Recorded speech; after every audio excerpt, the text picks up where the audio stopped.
안녕하세요. 박혜선입니다. 코딩 예를 껴낸 파이썬 동영상 강좌, 오늘은 12강이고요. 집합과 딕셔너리에 대해서 알아보도록 하겠습니다. 책에서는 5장 6절에서 8절까지 해당되는 내용입니다. 이전 시간에 저희가 투플과 리스트에 대해서 배웠죠. 파이썬의 비스칼라 객체인 대표적인 두 데이터 타입이었습니다. 이번 시간엔 또 다른 비스칼라 객체인데요. 하지만 투플과 리스트와는 조금 성격이 다른 객체입니다. 바로 집합과 딕셔너리에 대해서 알아보도록 하겠습니다. 네, 집합은 셋이고요. 저희가 수학에 있는 집합과 비슷하게 생각할 수 있습니다.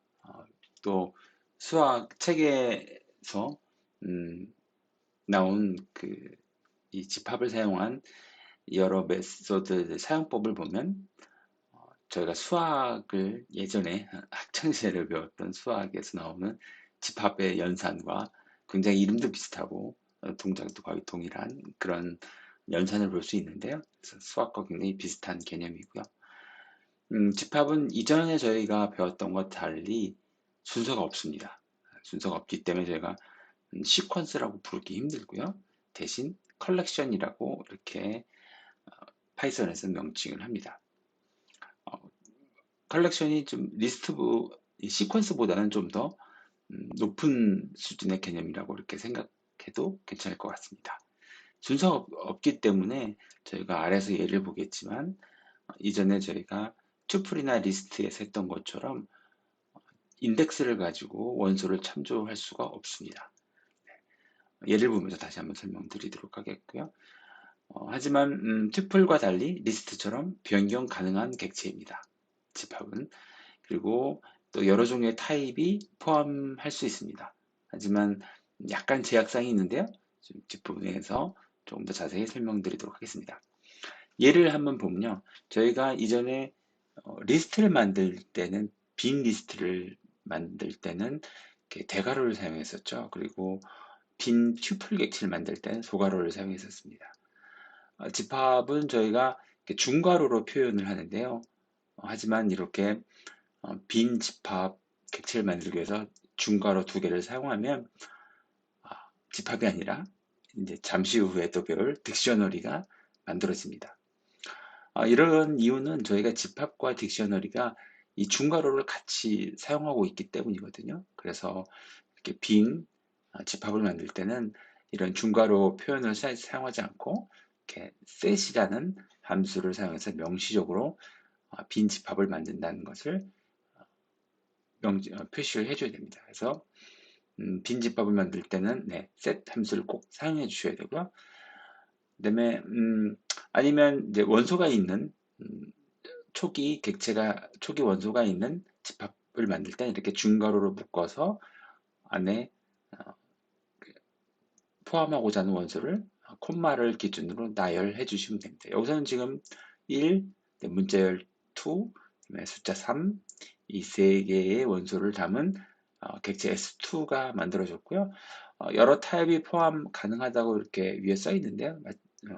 이 말과 동일하게 지금 정수와 문자열이 같이 포함된 것을 볼 수 있습니다. 하지만 순서가 없기 때문에 인덱스로 이렇게 마치 배열의 첫 번째 리스트의 첫 번째 원소인 1을 참조하는 듯한 대괄호를 대괄호 안에 0을 인덱스를 넣어서 이렇게 원소를 참조하면 셋 객체는 인덱스로 참조할 수 없다고 이런 오류가 발생합니다. 그럼 어떻게 이 셋을 사용할지 잠시 한번 알아보도록 하겠습니다. 앞에 저희가 다양한 타입의 객체를 셋에 넣을 수 있다고 이렇게 얘기했는데요. 좀 더 명확하게 얘기하면 해싱 가능한 객체만 넣을 수 있습니다. 해싱 가능한 객체만 집합 셋의 원소가 될 수 있는데요. 이 해싱 가능한 객체라는 것은 파이썬의 해시 함수로 해시 값을 계산할 수 있는 객체입니다. 즉 어떤 객체의 내부 상태가 일정하게 유지되는 그런 객체고요. 그래서 해시값, 즉 어떤 정수, 임의의 정수로 변환할 수 있는 그런 객체를만 어, 셋의 원소로 추가할 수 있습니다. 이 해싱 가능한 객체에 대해서 제가 아주 간단하게 해시 함수로 해시 값을 계산할 수 있는 객체라고 이렇게 표현했는데요. 조금 더 구체적으로 설명한 내용은 책에 좀 자세히 나와 있거든요. 책을 참고해 주시면 좋을 것 같습니다. 그래서 결국 이 셋, 집합에 포함할 수 있는 객체는 스칼라 타입의 객체입니다. 스칼라 타입의 객체는 모두 다 해싱 가능한 객체거든요. 그래서 변경이 되지 않는 객체죠. 당연히 변경이 되지 않기 때문에 네, 일정한 해싱 숫자로 변환할 수 있고요. 그래서 이 스칼라 타입의 객체와 또 이런 스칼라 타입의 객체를 담은 튜플을 집합에 넣을 수 있습니다. 네. 그래서 아래 예를 보면요. 네. 숫자 1, 그다음에 문자열 2.0, 네. 실수 2.0, 네. 제가 잠시 정신이 없었네요. 네, 실수 2.0, 그다음에 문자열 3, 3개의 원소를 담은 집합 S1을 만들었고요. 두 번째 경우에는 지금 실수와 그다음에 문자열을 튜플로 감싼 이 튜플을 원소로 해서 S1을 만들었습니다. 지금 이 튜플 안에는 2.0과 3라는 이 문자열이 모두 다 스칼라 타입의 객체거든요. 그래서 이렇게 스칼라 타입의 객체를 담은 튜플은 네, 집합의 원소를 사용할 수 있습니다. 하지만 음, 이 튜플 안에 스칼라 타입의 객체가 아니라 이렇게 리스트형 변경 가능한 객체가 들어가 있는 경우에는 집합을 만들 수 없습니다. 그래서 어, 해싱 가능하지 않은 타입인 리스트가 있다고 이렇게 오류가 나는 것을 볼 수 있습니다. 일반적으로 집합 안에 원소를 포함할 때는 좀 혼동이 될 수 있기 때문에 음, 일반적으로 뭐 이렇게 스칼라 타입 객체를 많이 사용하고요. 가끔 이따금 튜플을 사용하는 경우가 있는 것 같습니다. 집합에 원소를 추가하거나 삭제할 때는 add 메소드, 업데이트 메소드가 있는데요. add 메소드는 하나의 원소를 추가할 수 있고요. 지금 S1에 빈 집합을 만든 다음에 숫자 1을 추가했고요. 그다음에 업데이트 메소드는 리스트로 한 개 이상의 원소를 동시에 추가할 수 있습니다. 그래서 지금 2.0과 문자열 3를 추가했는데요. 이렇게 만든 집합 S1을 출력해보면 1, 2.0, 3 문자열 이렇게 3개의 원소가 들어가 있는 것을 볼 수 있습니다. 그 다음에 삭제할 때는 remove 메소드를 사용할 수 있고 s1.remove 하고 3하고 s1을 출력하면 1과 2.0이 나오는 것을 볼 수 있습니다. 저희가 지금 이렇게 집합의 메소드들을 사용하고 있는데요. 제가 앞서 함수를 설명할 때 끝부분에 메소드를 잠시 얘기했었죠. 하지만 메소드는 클래스 안에 적용이 되는 아주 특별한 함수의 형태고요. 하지만 사용법은 함수와 굉장히 비슷하다고 살짝 말씀드렸습니다. 그래서 여기서 지금 add, update, remove 이런 것들은 다 이 집합이라는 객체에서 제공하는 집합이라는 클래스에서 제공하는 어떤 메소드라고 생각해 주시면 좋을 것 같습니다. 그래서 저희가 편하게 이렇게 객체에 점을 찍고 그 다음에 메소드 이름을 함수 이름을 넣어서 각각 그 원하는 기능에 함수를 이렇게 호출할 수 있습니다. 네, 집합의 원소 추가 삭제하기를 알아봤고요. 그 다음에 집합을 반복하는 부분입니다. 저희가 인덱스로 0, 1, 2 이런 정수 인덱스 참조할 수는 없지만 포문에 넣어서 하나씩 데이터를 꺼내서 출력할 수는 있습니다. 여전히 저희가 리스트나 튜플에서 많이 사용했던 for, 문을 사용할 수 있고 여기서 보면 지금 S1은 집합을 했는데요. 정사, 실수와 절을 섞어서 1부터 7까지의 7개의 원수를 가진 집합을 만들었습니다. 그 다음에 포문에서 지금 하나씩 꺼내서 출력을 하는데요. 이 집합은 순서가 정해되어 있지 않다고 맨 처음에 말씀드렸죠. 그렇기 때문에 출력한 결과를 보면 1, 2.0, 4, 5, 3, 7, 6 뭐 이런 식으로 뒤섞여 나올 수 있습니다. 그래서 어떤 집합에 있는 데이터를 후인 반복문으로 꺼내서 사용할 때는 내가 데이터를 넣은 순서대로 반드시 꺼내지지 않는다는 거 꼭 기억해 주시면 좋을 것 같습니다. 네, 그 다음에 딕셔너리입니다. 파이썬에서 딕셔너리는 정말 많이 사용하고요. 리스트와 딕셔너리가 파이썬의 대표적인 데이터 구조가 아닌가 이렇게 생각됩니다. 또 딕셔너리는 저희가 다른 언어에 있는 뭐 제이손이나 이런 여러 가지 고수준의 컬렉션, 이런 고수준의 음, 데이터 타입과 굉장히 비슷하기 때문에요. 복잡한 데이터 구조를 비교적 간단한 형태로 만들 수 있는 파이썬에서 제공하는 아주 강력한 기능입니다.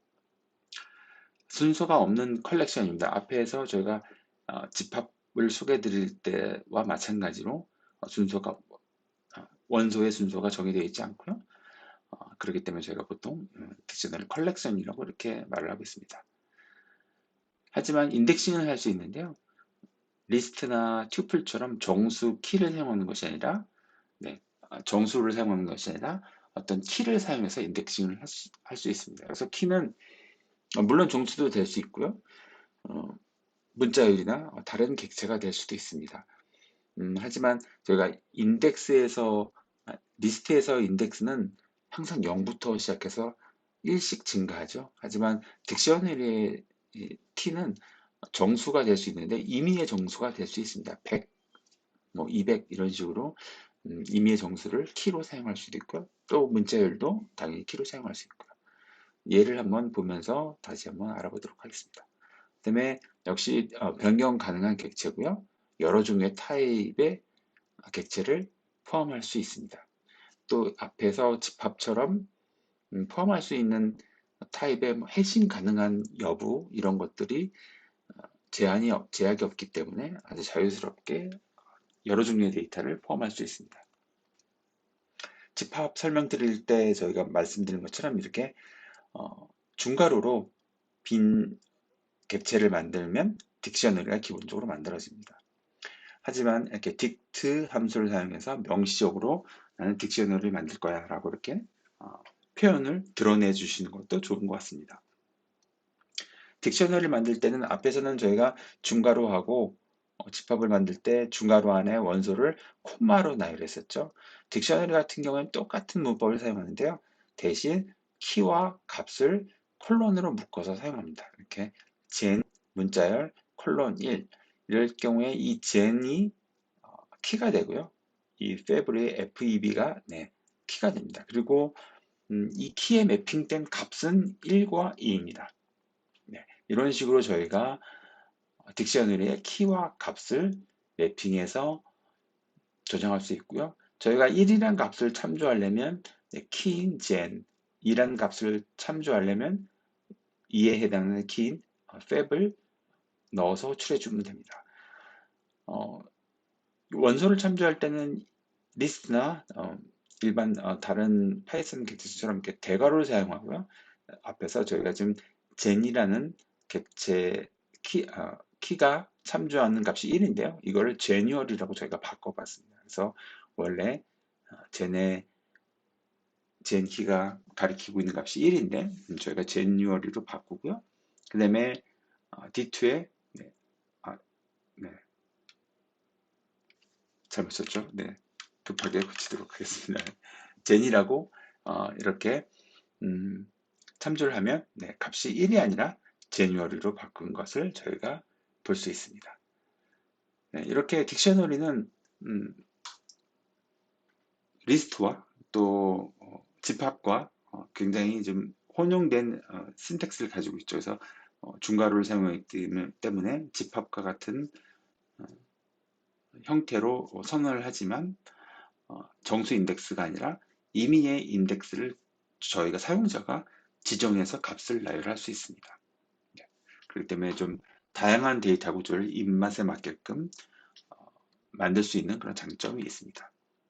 딕셔너리에 원소를 추가하는 경우 저희가 D1이라는 딕셔너리를 이렇게 두 개의 원소가 있는 gen과 fab이 키고 1과 2가 값인 이런 D1을 만들었고요. 그 다음에 저희가 키가 마고 그 다음에 값이 3인 세 번째 원소를 추가하고 싶습니다. 이럴 경우에는 네, 대괄호에 마라고 쓰고 이심이 마라는 키에 할당된 값이 전혀 없죠. 근데 이 마라는 키에 할당될 값을 3이라고 이렇게 지정하면 네, D1이 이렇게 끝에 네, 세 번째 원소가 추가된 것을 볼 수 있습니다. 만약에 키 마에 이미 정의된 값이 있다면 네, 3으로 업데이트 되겠죠. 하지만 값이 없으면 네, 이렇게 새로 추가되는 편리한 문법을 제공하고 있습니다.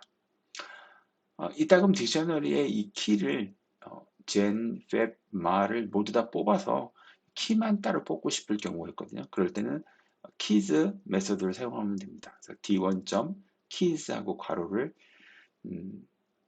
써서 호출을 하면 젠, 팹, 마가 이 키라는 특별한 객체로 반환이 되는데요. 딕셔너리 키로 이거를 저희가 편하게 사용하려면 네, 리스트 함수로 바꿔서 리스트로 이렇게 변형할 수 있습니다. 그러면은 D1 딕셔너리에 있는 키가 모두 다 뽑아져서 리스트로 만들어진 걸 볼 수 있고요. 마찬가지로 값만 모두 다 뽑고 싶으면 1, 2, 3 이런 값만 뽑고 싶다면 네, values라는 메소드를 사용할 수 있습니다. 그러면 값만 이렇게 1, 2, 3 나고요. 마찬가지로 dict value라는 어떤 특별한 객체로 반환이 되는데요. 저희가 리스트 함수에 감싸서 이렇게 1, 2, 3 이라는 좀 사용하기 편리한 형태의 객체로 리스트 객체로 바꿔서 사용할 수 있습니다. 네, 또 좀 더 복잡한 예를 들면요. 가령 젠, 팹 중에 이 페브러리에 있는 값이 원래 2였는데요. 이 값을 리스트로 만들고 첫 번째는 그대로 2, 두 번째는 뭐 달의 일수를 의미하는 29로 이렇게 제가 썼습니다.